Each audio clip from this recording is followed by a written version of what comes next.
काही विकास झालेला नाही, नुसता झोल चप्पा आहे या ठिकाणी. लोकांना येण्यात काढलेला आहे. ईव्हीएम घोटाळ्यात मधून ते निवडून येतात आणि हे सगळं केंद्रात, राज्यात आणि महानगरपालिका सत्ता आहे. सबका साथ सबका विकास. काय काय काही नाही. सबका साथ आहे, सबका साथ सबका भ्रष्टाचार आहे. आधी शपथ खंडे बुजवा महाराष्ट्र नवनिर्माण सेनेचा सन्मान्य राजसाहेब ठाकरे तुम आगे बढ़ो, हम तुम्हारे साथ हैं. महाराष्ट्र नवनिर्माण सेनेचा पहिले चप्पल खड्डे बुजवा, पहिले चप्पल खड्डे बुजवा. महाराष्ट्र राज्याचे लाडके मुख्यमंत्री ओळख असलेले देवेंद्र फडणवीस यांचा आज 56वा वाढदिवस आहे. तर राज्यभरात जे आहे देवेंद्र फडणवीस यांचा भारतीय जनता पार्टीतर्फे विविध योजना करून वाढदिवस साजरा केला जात आहे.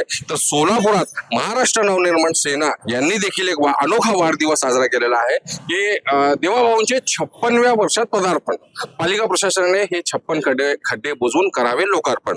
कालच सोलापुरातील भारतीय जनता पक्षाच्या अध्यक्ष आणि महापालिकेत जो आहे भारतीय जनता पक्षाची सत्ता आहे, त्यांनी खड्डे दाखवा, आम्ही बुजवू आणि वाढदिवस साजरा करू असं सांगितलं होतं. तर महाराष्ट्र नवनिर्माण सेनेने जे आहे त्यांचं चॅलेंज ऍक्सेप्ट करून यांनी खड्ड्यांचाच बोर्ड लावलेला आहे आणि त्याचा फलक जे आहे मुख्य चौकात लावलेला आहे आणि खड्डे दाखवलेले आहेत. जिथं जिथं ते खड्डे आहेत त्या खड्ड्याचा पत्ता देखील लावण्यात आलेला आहे आणि मुख्यमंत्री देवेंद्र फडणवीस यांचा फोटो देखील लावण्यात आलेला आहे. तर काय तुम्ही हे अनोखा वाढदिवस साजरा करताय?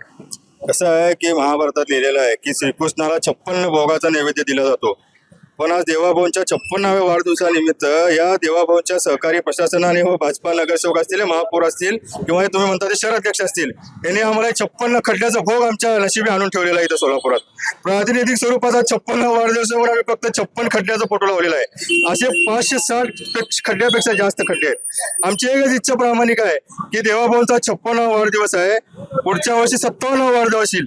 त्या 57वा वाढदिवसावर तरी 56 खड्डे आम्ही दिलेले बुजवून दाखवा या प्रशासनाने. एवढं तरी चॅलेंज दिलं तर आमचं स्वीकारावं. त्यांचं चॅलेंज आता आम्ही स्वीकारलेलं आहे. दरवाळकर्त्यांनी शहरासाठी सांगितलं होतं की खड्डे दाखवा, आम्ही खड्डे नाही 56 खड्डे दाखवले 56व्या वाढदिवसाला. आता हे चॅलेंज त्यांनी 57व्या वाढदिवसापर्यंत स्वीकारावं, लवकरात लवकर खड्डे बुजवावे व त्याचं 57व्या वाढदिवसाविषयी लोकार्पण करावं.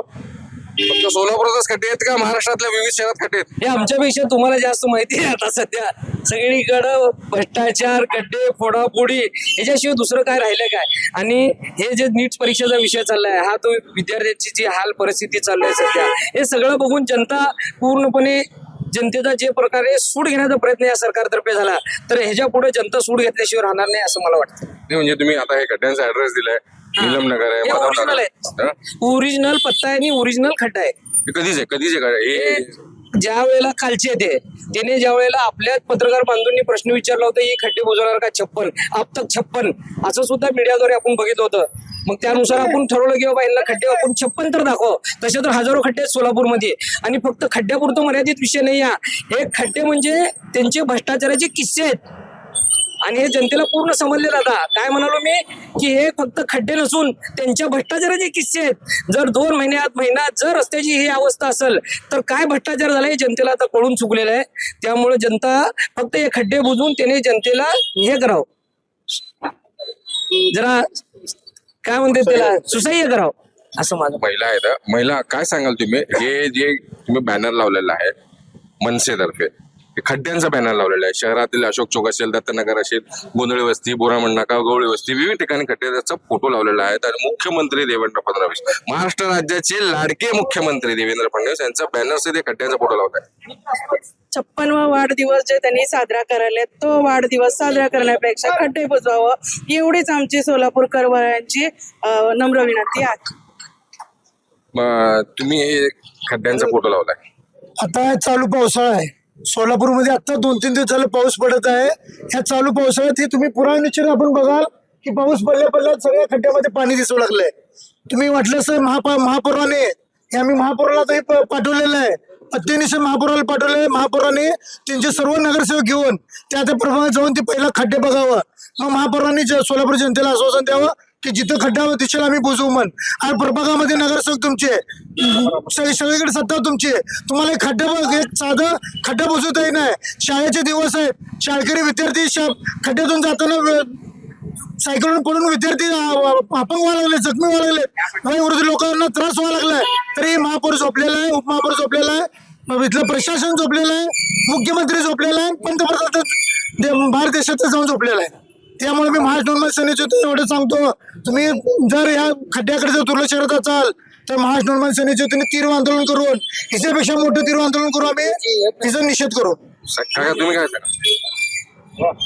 ह्या बीजेपीच्या कार्यकर्त्यांकडून सांगितलं जातं, पदाधिकाऱ्यांकडून सांगितलं जाते की बाबा केंद्रामध्ये नरेंद्र, राज्यात देवेंद्र आणि गल्ली ते दिल्लीपर्यंत भारतीय जनता पार्टीची सत्ता आहे. आपण अभिमानाने सांगतोय की स्मार्ट सिटी आहे, सोलापूर शहर म्हणजे स्मार्ट सिटी आहे. पण सोलापुरात शहरातलं जे वास्तव्य आहे, खड्ड्यात रस्ता का रस्त्यात खड्डा हे कळत नाही. नदी नाल्यांची साफसफाई नाही. पावसाळा चालू 2 महिने झाले, फक्त 2 मोठे पाऊस झाले तर शहराची दुर्दशा झाले. झाड तोडी नाही किंवा नदी नाल्याची साफसफाई नाही. प्रत्येक ठिकाणी खड्डे आहेत आणि यांच्या नगरसेवकांना यांची सत्ता असताना भ्रष्टाचाराबद्दल, नाले साफसफाईच्या भ्रष्टाचाराबद्दल आवाज उठवावा लागतोय. आमच्या या लाडक्या या भागातील आमदारांना तिथं विधानसभेमध्ये आवाज उठवावा लागतोय की विषारी वायू असलेल्या पाण्याबद्दल, उजनीच्या पाण्याबद्दल आवाज उठवावा लागतोय. म्हणजे याच्यावरून सिद्ध आहे की तुम्ही राज्यकर्ते निष्क्रिय आहेत किंवा लोकांच्या जनतेला किंवा लोकांचे प्रश्न सोडवण्यासाठी तुम्ही अक्षम आहे. यातून हे सिद्ध होतं. तुम्ही राजीनामे द्या, घरात बसा, एकदा आमच्या सन्माननीय राजसाहेबांना सत्ता हाती द्या, आम्ही स्वतःसारखं सरळ करू. हे तर रस्त्यावरचे खड्डे ओरिजिनल झाले त्यांच्या भ्रष्टाचाराचे सगळ्यात मोठे स्कॅम म्हणजे जुळे सोलापूर भागातील ज्यावेळी देवाभाऊ नगर विकास मंत्री होते त्यावेळी जुळे सोलापूर भूखंडाचा सर्वात मोठा कधी न भरून येणारा खड्डा त्या ठिकाणी केलेला आहे. जुळे सोलापूर खड्डाचा त्यांनी श्रीखंड खाल्लेला आहे तात्कालीन त्या ठिकाणचे आमदाराला धरून. त्यानंतर परिवहन सोलापुरात खड्डे आहेत का भरपूर? आता हे खड्डे आहेत, भ्रष्टाचाराचे बी खड्डे आहेत, त्याच्यासोबत मॅचिंग आहे दोन्ही पण. हे जर खड्डे आहेत तर परिवहनचा दुरावस्था ते मोठा खड्डा आहे, बगीचांची दुरावस्था हे BJP काळात विकास झाला नाही. BJP काळात काही विकास झाला नाही. नुसता झोल झप्पा आहे या ठिकाणी. लोकांना येण्यात काढलेला आहे. ईव्हीएम घोटाळ्यात मधून ते निवडून येतात आणि हे सगळं केंद्रात, राज्यात आणि महानगरपालिका सत्ता आहे. सबका साथ सबका विकास काही नाही. सबका साथ आहे, सबका साथ सबका भ्रष्टाचार आहे आणि सगळ्यांना लुटून खावा आहे. सगळ्यात तुम्हाला सांगतो यांना तुम्हाला विश्वास नाही का बीजेपी? नाही बीजेपी कुणाचा विश्वास आहे बघा. जंतर मंतरवर कुणाचा विश्वास उरलेला आहे? ईव्हीएमच्या घोटाळ्यातून कसं त्या ठिकाणी सत्तेवर बसायचं. परंतु जनतेमधून जे उद्रेक आहे ते भयानक पद्धतीने या ठिकाणी उद्रेक चाललेला आहे. या उद्रेकाला वाचा फोडण्यासाठी महाराष्ट्र नवनिर्माण सेना यापुढे देखील आक्रमकपणे म्हणजे उद्रेक जे आहे पूर्ण देशात पूर्ण उद्रेक देशामध्ये उद्रेक आहे. या ठिकाणी ज्या पद्धतीने नेपाळमध्ये तिथल्या मुख्यमंत्र्यांना जे पळून मारलं तशीच अवस्था आता आपल्या भारतामध्ये पण याची अवस्था झालेली आहे. सोलापूरमध्ये तुम्ही या खड्ड्याबरोबर अनेक स्कॅम आहे महानगरपालिकेचे. तुम्ही महानगरपालिका शाळांची अवस्था बघा, महानगरपालिकेचे दळणवळणाचं ते रक्तवाहिन्या म्हणतात त्याची अवस्था बघा, उद्याने बघा, बकाल उद्याने भयानक पद्धतीनं जी अवस्था झालेली आहे. शाळा आहेत, तुम्ही शाळा जे म्हणता ते आपला मूलभूत अधिकार आहे विद्यार्थ्यांचा, तेच एकदम काय अवस्था झाली, भयानक पद्धतीची अवस्था झालेली आहे. आपल्यासोबत होते सोलापुरातील मनसे पदाधिकारी. अतिशय तीव्र शब्दात संताप व्यक्त केलेला आहे. महाराष्ट्र टाइम्सचा इरफान शेख, सोलापूर.